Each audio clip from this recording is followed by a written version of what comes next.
Do you ever use Wakizashi or shoto in your study of Ikkyo? I sometimes like to study Ikkyo and teach my students Ikkyo by comparing sitting versus standing, empty hand versus using Wakizashi. Using Wakizashi is super interesting to me. My students seem to find it interesting too. And it helps you and your students keep from pushing on your partner. Let's discuss.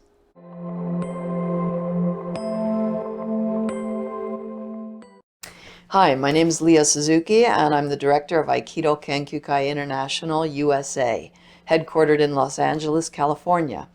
And I'm the author of the book called The Teacher from the Aiki Dialogues.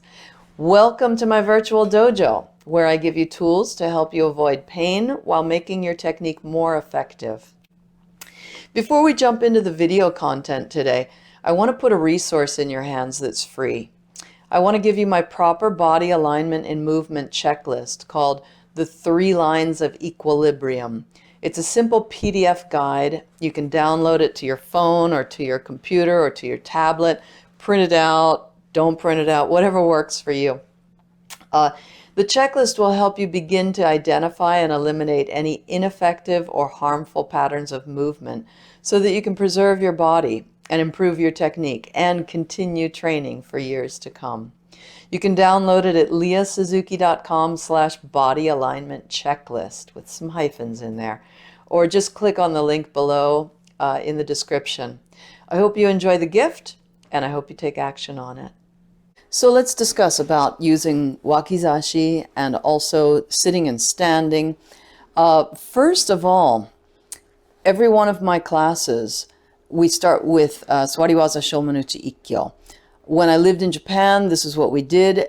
It was the beginning of every class, usually before the bow-in, sometimes then continuing after the bow-in. And I found it to be a very good way for students to build a foundation, to develop their lower body, not just always rely on their upper body.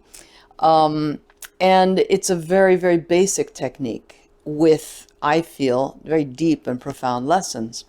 So I should also say that I have a lot of young students, people in their 20s and 30s. So a lot of people haven't developed knee trouble, and it's one of my missions to teach them how to do Swariwaza the right way so that they don't injure their knees, so that they don't develop chronic knee pain. Anyway, if you've got people with knee pain, or even just, old injuries that might flare up again, of course, you want to tell them to, give them the option to do it standing as well. And if they're the type of student who has a lot of pride, and they say like, I'm fine, no problem, and you can see on their face that they're really hurting, then switch to standing up. You don't have to do Swariwaza forever. But anyway, if people's knees can tolerate it, or the ankles, whatever their weak point might be, I think there's a lot of benefit to it. Then Wakizashi, so empty hand versus Wakizashi. I find it a really, really interesting weapon, really interesting tool. First of all, with Ikkyo, just as an example, with Ikkyo, we like, and especially beginners, like to reach up, grab the other person's wrist, and then try to like that. And it's really hard to get rid of that habit. And with Wakizashi, it makes it easier to get rid of that habit. So a lot of times you'll find your students meeting their partner's Wakizashi like that. But we want to meet it more vertical, right? And as if you're sharpening the blades against each other, not dulling the blades, right? So anyway, we want to get the students in the habit of this, not this. And I always ask my students to listen. And if they hear a lot of that, then it's too much. They need to just contact this way. If they're trying to do this, then they're usually trying to stop the other person's attack. It means that they need to be somewhere else anyway. So this will help them move out of the line. Anyway, if you work a lot with I love Wakizashi. There's a lot of different lengths of shoto, but I love Wakizashi. I think it's about 20 or 21 inches or something like that.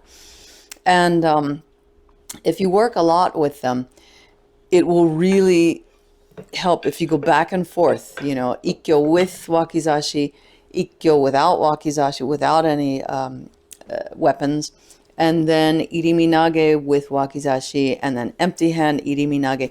If you do this back and forth, you'll really help your students stop trying to block or grab or push. One note of caution: be really careful with your students, yourself too. But if you do get locked up like this and try to push on the other person's shoto, Wakizashi, instead of moving, then it's really easy for these to slip. Bam.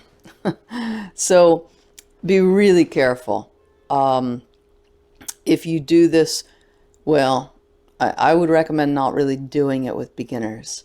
So as soon as it's safe, you can start doing it with beginners, with like high-level beginners or low intermediate.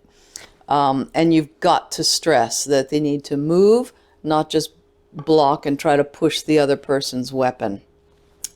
Again, can get super dangerous. So I've included a couple video clips from a class of mine recently. And I'm doing exactly what I just spoke about. Swariwaza Shomanuchi Ikkyo, Tachiwaza Shomanuchi Ikkyo, and then Shomanuchi Ikkyo standing with shoto or Wakizashi, and then without. So take a look, and we'll be back.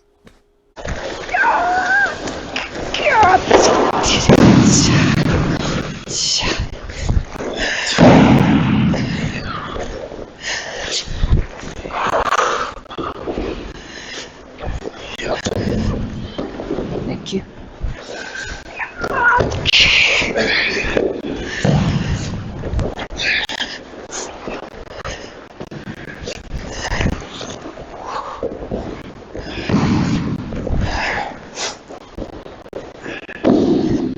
Swariwaza Shomanuchi Ikkyo.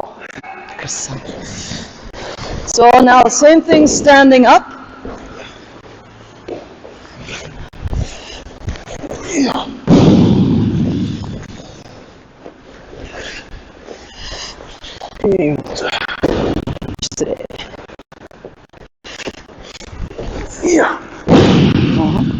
Then some.